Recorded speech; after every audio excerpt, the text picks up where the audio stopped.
Good morning students. Welcome back in business studies session. In today's session we are going to discuss the scientific principles of management given by F.W. Taylor. In the beginning of this session we are going to discuss some basic terms. Very first we are going to discuss the meaning of principle. What is principle? It is a fundamental truth that serves as the foundation for a system. And what is management? Management can be defined as the process of administering and controlling the affairs of the organization. And what is scientific management? Management का meaning हमें पता है, principles का meaning हमें पता है. अब हमने डिस्कस करना है कि साइंटिफिक मैनेजमेंट क्या होता है. Scientific management implies the application of science to management. Scientific management क्या है कि साइंस के जो एप्लीकेशंस हैं उन्हें हमने मैनेजमेंट में कैसे इम्प्लीमेंट करना है, यही स्टडी करना ही क्या है बेटा, साइंटिफिक मैनेजमेंट है. It means conducting business activities according to the standardized tools, methods, trained personnel in order to increase the output, improves its quality and reduce the cost and waste. अगर हम अपने management में scientific applications को use करते हैं तो हमारे पास standardize tools, standardize methods, trained personnel, ये सब कुछ होते हैं जिसकी हेल्प से हमारी क्वालिटी, हमारी आउटपुट दोनों ही क्या हो जाती हैं, इंक्रीज हो जाती हैं, इम्प्रूव हो जाती हैं. ठीक है, जिससे हमारी कॉस्ट मिनिमाइज हो जाती है, वेस्टेज मिनिमाइज हो जाती है. कॉस्ट अगर मिनिमाइज होती है तो ऑटोमेटिक जो हमारे प्रॉफिट्स हैं, पर यूनिट प्रॉफिट क्या हो जाते हैं, इंक्रीज हो जाते हैं. और ऐसा किसकी वजह से हो रहा है, due to the scientific management. It was offered by Frederick Winslow Taylor. F.W. Taylor जो हमारे साइंटिफिक मैनेजमेंट के फादर हैं, उन्होंने ये कहा कि हमें अपने मैनेजमेंट में साइंस की एप्लीकेशंस को यूज करना चाहिए जिससे हम अपने प्रॉफिट्स को क्या कर सकते हैं, इंक्रीज कर सकते हैं. Let's talk something about the F.W. Taylor. Taylor was an American mechanical engineer. He belong to the period of the industrial revolution. Class 11 में भी history of commerce in India में हम ये टर्म रीड कर चुके हैं कि इंडस्ट्रियल रेवोल्यूशन की स्टेज तक हम कैसे पहुंचे थे. बार्टर सिस्टम था, टाउन इकोनॉमी थी, विलेज इकोनॉमी थी. ठीक है, फिर इंडस्ट्रियल रेवोल्यूशन आया, बीच में करेंसीज भी आई, मनी की में जब कॉइन्स आए तब, उसके बाद इंडस्ट्रियल रेवोल्यूशन की स्टेज आई. ये हम उस स्टेज की ही बात कर रहे हैं कि जब हमारी कंट्री में इंडस्ट्रियल रेवोल्यूशन था.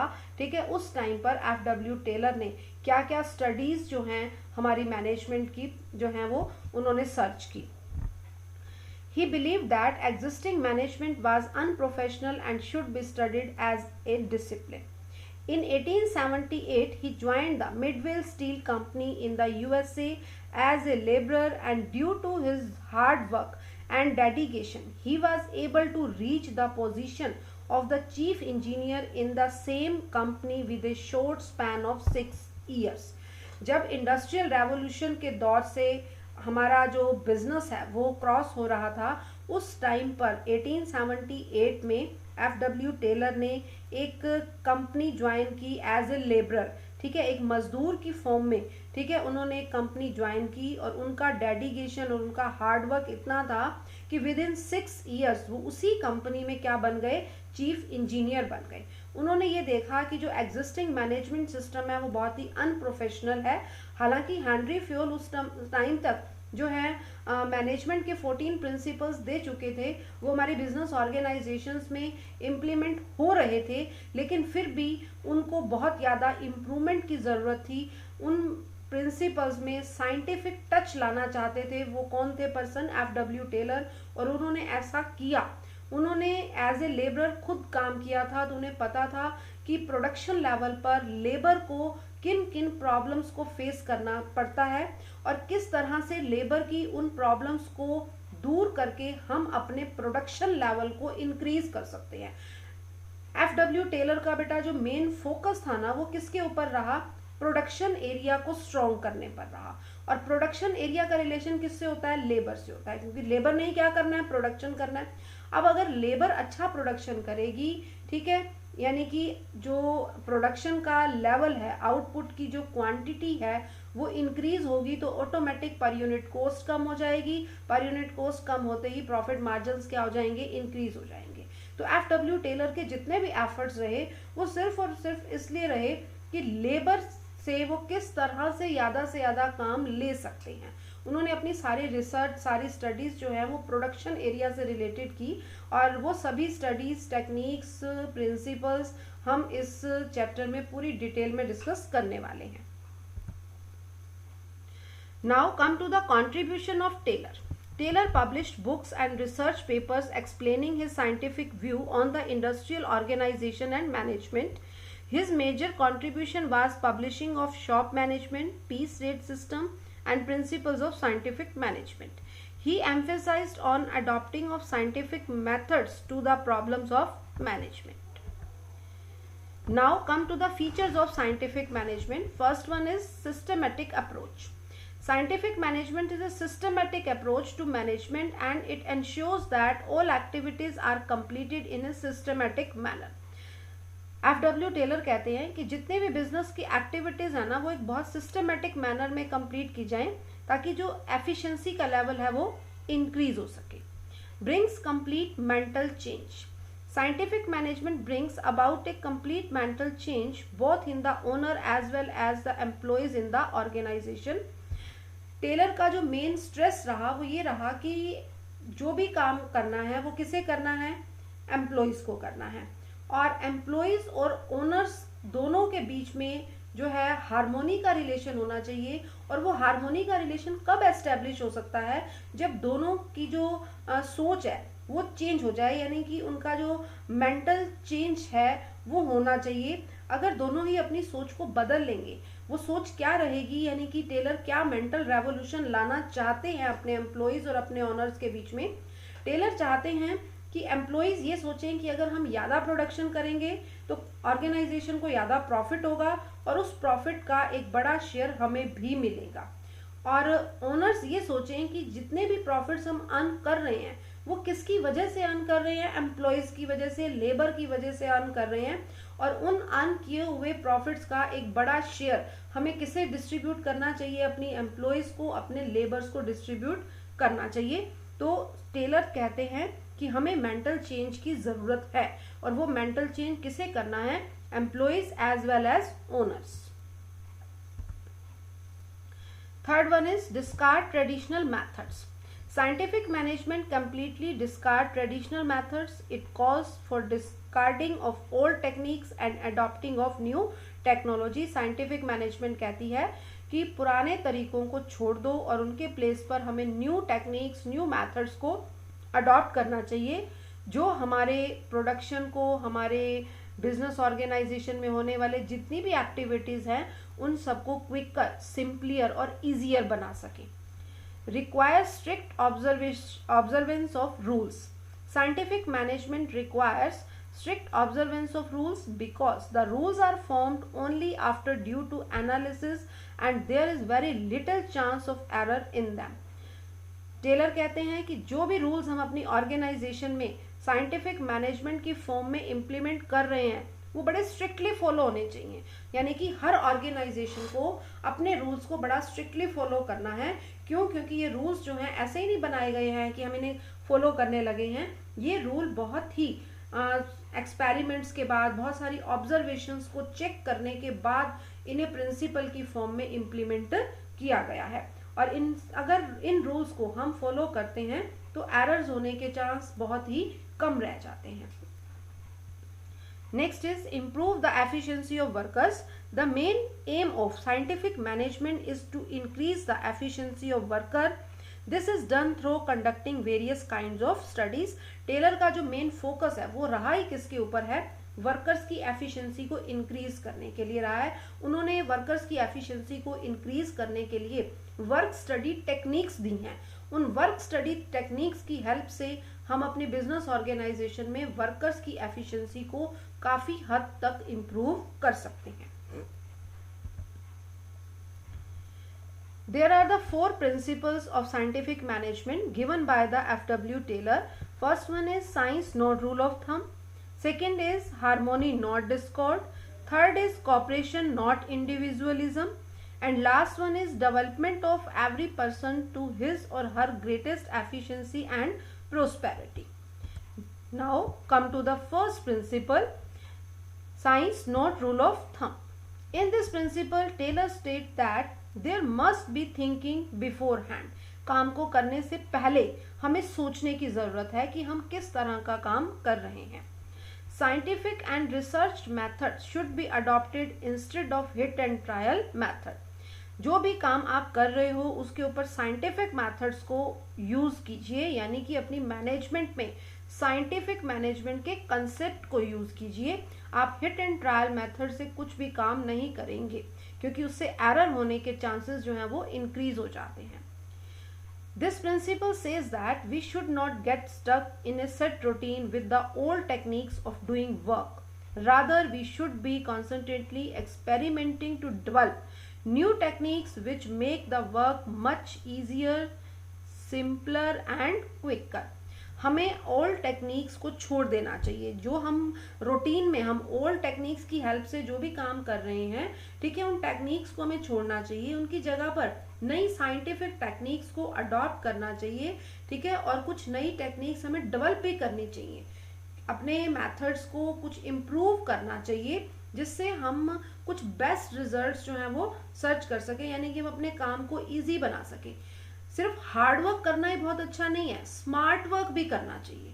ठीक है, यानी कि ओल्ड टेक्निक्स क्या थी, हार्ड वर्क से रिलेटेड थी, लेकिन साइंटिफिक टेक्निक्स कहती हैं कि हार्ड वर्क के साथ साथ हमने क्या करना है, स्मार्ट वर्क करना है, जिससे हमारा काम सिंपलियर भी हो जाए, इजियर भी हो जाए, क्विकर भी हो जाए. ठीक है, एग्जाम्पल लेते हैं कि जो भी मैनेजर्स हैं उन्हें अपने जितने भी लेबर हैं, जितने भी वर्कर हैं, उनके लिए एक स्टैंडर्ड टाइम सेट करना चाहिए कि एक यूनिट को प्रोड्यूस करने में आपको कितना टाइम लगना चाहिए. वो मैनेजर्स ऐसा टाइम सेट कैसे करेंगे, अपने पास्ट एक्सपीरियंस के बेस पर.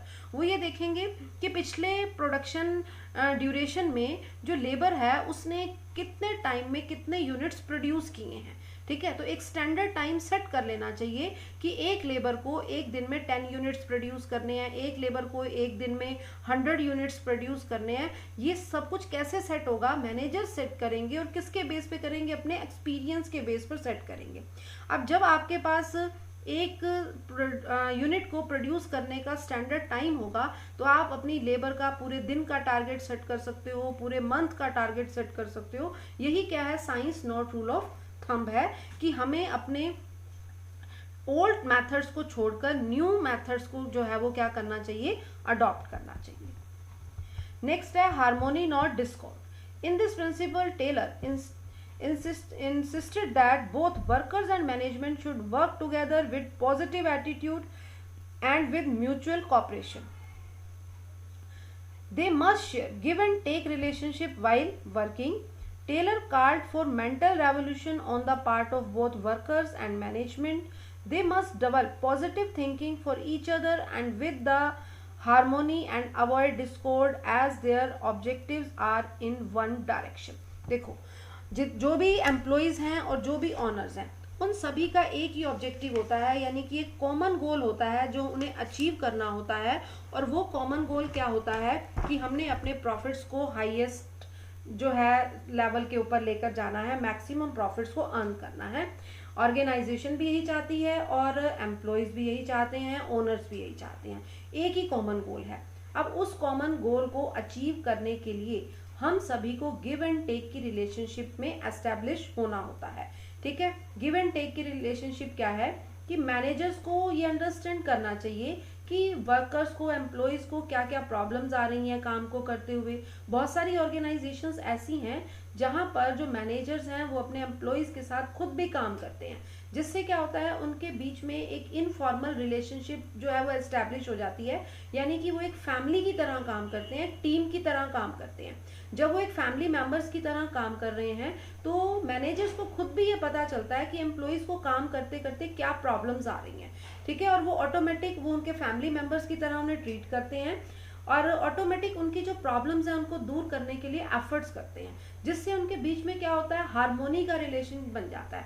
जैसे हमारी फैमिली होती है और हम अपनी फैमिली में क्या देखते हैं कि हमें एक दूसरे को अपनी प्रॉब्लम्स बताने की ज़रूरत नहीं पड़ती, सभी एक दूसरे की प्रॉब्लम को ऑटोमेटिक फील कर लेते हैं कि हमारी फैमिली का ये मेंबर प्रॉब्लम में, हम ऑटोमेटिक उसकी हेल्प करने लग जाते हैं। वो हमारे से किसी चीज़ की डिमांड नहीं करता है, हमें दिख जाता है, हमें फील होने लगता है कि हमारा ये ब्रदर, हमारा सिस्टर, हमारी मदर, हमारे फादर जो हैं इस प्रॉब्लम में, हम ऑटोमेटिक उनके हेल्पिंग हैंड बनकर खड़े हो जाते हैं।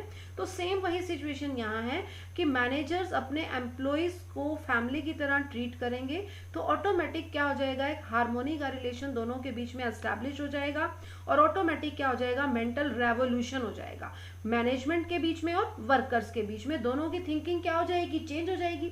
अब अगर मैनेजर्स अपने वर्कर्स को बहुत अच्छे से ट्रीट करेंगे, उनकी प्रॉब्लम्स को उनके कहे बिना ही सॉल्व करने लगेंगे, तो ऑटोमेटिक वर्कर्स की जो बिलोंगिंगनेस है मैनेजमेंट के लिए वो क्या हो जाएगी, इंक्रीज हो जाएगी। वर्कर्स भी क्या चाहेंगे कि ज़्यादा से ज़्यादा प्रॉफिट अर्न करने चाहिए, जिससे मैनेजमेंट को क्या हो, बहुत अच्छे प्रॉफिट्स अर्न हो। अब मैनेजमेंट उनको क्या समझती है, अपना फैमिली मेंबर समझती है, तो मैनेजमेंट भी क्या कहेगी, अरे प्रॉफिट्स तो अर्न किए ही किसने हैं, इन लोगों ने किए हैं, वर्कर्स ने किए हैं, लेबर एम्प्लॉयज ने किए हैं, तो हमें अपने प्रॉफिट्स का एक बड़ा शेयर किसे देना चाहिए, वर्कर्स को देना चाहिए, एम्प्लॉयज को देना चाहिए, लेबर को देना चाहिए। यानी कि साइंटिफिक मैनेजमेंट का प्रिंसिपल कहता है कि मेंटल रेवोल्यूशन लाने की जरूरत है, सभी को अपनी सोच को बदलने की जरूरत है। Now come to the third principle given by the F.W. Taylor, that is cooperation, not individualism. This principle is extension of harmony, not discord. Through this principle, Taylor stresses that there should be complete cooperation between workers and the management instead of individualism. Taylor says that management must take workers in confidence before setting up the standard task for them, because when standards are set up in consultation of workers, then they will try their best to achieve it. Cooperation not individualism का principle कहता है कि हमें अपने workers के ऊपर कोई काम थोप नहीं देना चाहिए। ठीक है, जब भी आप उनको कोई एक्टिविटी, कोई टास्क अलॉट कर रहे हो, तो आप उनके इंटरेस्ट, उनके एटीट्यूड, उनकी परफॉर्मेंस को पहले जज कर लो कि कौन पर्सन क्या कर सकता है, किस पर्सन का किस फील्ड में इंटरेस्ट है, कौन सी एक्टिविटी को बहुत अच्छे से परफॉर्म कर सकता है। ठीक है, उनके साथ पहले से डिस्कस करो कि हम आपको ये स्टैंडर्ड देने जा रहे हैं, ये टास्क देने जा रहे हैं, इतना टारगेट देने जा रहे हैं। ठीक है, उनके ऊपर कुछ भी थोप मत दो कि ये एक्टिविटी आपने करनी है, नहीं, उनके साथ डिस्कस करो कि हम आपसे ये एक्टिविटी करवाना चाहते हैं, क्या आप इस एक्टिविटी को करने में इंटरेस्ट रखते हो। ठीक है, इंटरेस्ट नहीं रखते हो तो क्यों नहीं रखते हो, अगर उनको कोई प्रॉब्लम आ रही है तो आप उनको ट्रेनिंग दो, उनको वर्कशॉप्स अटेंड करवाओ, जिससे उनका कॉन्फिडेंस बिल्ड हो। ठीक है, मतलब उनकी हेल्प करो। इंटरेस्ट अगर नहीं है तो इंटरेस्ट क्रिएट करने में भी आपको ही हेल्प करनी है, ओनर्स को, मैनेजमेंट को हेल्प करनी है अपने वर्कर्स की एफिशिएंसी को इम्प्रूव करने में। यही क्या है, कॉपरेशन है। ठीक है, वो कहते हैं कॉपरेशन से चलो, इंडिविजुअलिज्म से मत चलो। इंडिविजुअलिज्म क्या है कि मैं ही है सब कुछ। ठीक है, कि मैं इस ऑर्गेनाइजेशन की मैनेजमेंट हूँ। ठीक है, मैं जो चाहूँ सबसे काम करवा सकती हूँ, ऐसा नहीं करना आपने। ठीक है, आपने उनके साथ डिस्कस करना है, आपने उनके इंटरेस्ट, एटीट्यूड, ठीक है, परफॉर्मेंस सबको चेक करना है। ठीक है, ऐसा करने से क्या होगा, जिस वर्कर का जिस फील्ड में इंटरेस्ट है, अगर हम उसे वो काम देते हैं तो वो क्या करेगा, बहुत एफिशिएंसी से, बहुत इफेक्टिवनेस से उस काम को करेगा।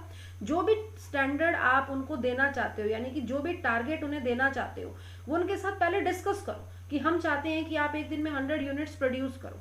ठीक है, ये नहीं कि उन्हें बोल दो कि आपने 100 यूनिट प्रोड्यूस करने हैं, इस तरह से मत बोलो उन्हें बोलो कि हम चाहते हैं कि आप एक दिन में 100 यूनिट प्रोड्यूस करें, तो ये क्या पॉसिबल हो सकता है। तो वर्कर्स के व्यूज भी सुनो कि क्या ये पॉसिबल हो सकता है या नहीं हो सकता है तो वेरी गुड, नहीं हो सकता तो क्यों नहीं हो सकता, क्या प्रॉब्लम्स आ रही हैं, हम उन प्रॉब्लम्स को पहले ही डिस्कस करेंगे और उन्हें रिमूव करने की पूरी एफर्ट्स करेंगे कि आप अपने टारगेट को अच्छे से अचीव कर सको। अब अगर ये टारगेट उनके साथ कंसल्ट करने के बाद सेट किया गया है तो वो ऑटोमेटिक अपने एफर्ट्स जो हैं इसमें 100% देंगे और इस टारगेट को अचीव करने के लिए बहुत ज़्यादा एफर्ट्स करेंगे। और अगर यही टारगेट उनके ऊपर थोप दिया गया है तो वो उनका इंटरेस्ट ही नहीं रहेगा इस टारगेट को अचीव करने में। इसीलिए आप उनके ऊपर कोई भी चीज जो है अपलोडेड से मत करो, उनके साथ डिस्कस करो। ओके बेटा, आपको थर्ड प्रिंसिपल बहुत अच्छे से समझ आ गया होगा। Now come to the last principle, development of each and every person to his or her greatest efficiency and prosperity. बड़ा इंटरेस्टिंग सा कंसेप्ट है ये। According to Taylor, workers should be selected through proper selection channels in just and fair manner. Thereafter, they should be assigned jobs according to their qualification and capabilities. Taylor कहते हैं कि जब हम workers का selection कर रहे हैं तो जिस क्वालिफिकेशन का वर्कर हमें काम के लिए चाहिए, हमें पहले चेक कर लेना चाहिए कि हम जिस क्वालिफिकेशन, जिस कैपेबिलिटी का एम्प्लॉय चाहते हैं उसे ही हम अपॉइंट कर रहे हैं। कहीं हम कोई गलत अपॉइंटमेंट ना कर लें जो वर्कर हमारे लिए कुछ भी ना कर सके। They should be given the required training to increase their efficiency. अगर कोई न्यू टेक्नोलॉजी ऑर्गेनाइजेशन में हम ला रहे हैं तो हमें अपने एम्प्लॉयज को उन टेक्नोलॉजीज को यूज करने के लिए क्या देनी चाहिए, ट्रेनिंग देनी चाहिए, ताकि वो अपनी प्रॉपर एफिशिएंसी के साथ हमें आउटपुट दे सके। Efficient employees would produce more and earn more. अच्छा प्रोडक्शन करेंगे तो अर्निंग भी क्या होगी, मोर होगी। This will ensure there greatest efficiency and prosperity for both the company and the workers. अगर एम्प्लॉयज अच्छा प्रोडक्शन कर रहे हैं, हायर प्रॉफिट्स अर्न कर रहे हैं, तो इससे हमारी ऑर्गेनाइजेशन की गुडविल भी इंक्रीज होगी, वर्कर्स की सैलरीज, वेजेस, ये सब कुछ भी क्या हो जाएगा, इंक्रीज हो जाएगा। That's all about the 4 principles of scientific management given by the F W Taylor. In next session हम डिस्कस करेंगे बेटा techniques given by the F W Taylor. आपने बहुत अच्छे से ये प्रिंसिपल्स लर्न करने हैं, इनसे रिलेटेड केस स्टडीज की भी प्रैक्टिस करनी है, और उसके बाद हम नेक्स्ट सेशन में इन एफडब्ल्यू टेलर की टेक्निक्स, जो कि बहुत ही इंपॉर्टेंट है और बहुत ही इंटरेस्टिंग भी हैं, उनके ऊपर डिस्कशन करेंगे। Thanks and have a nice day.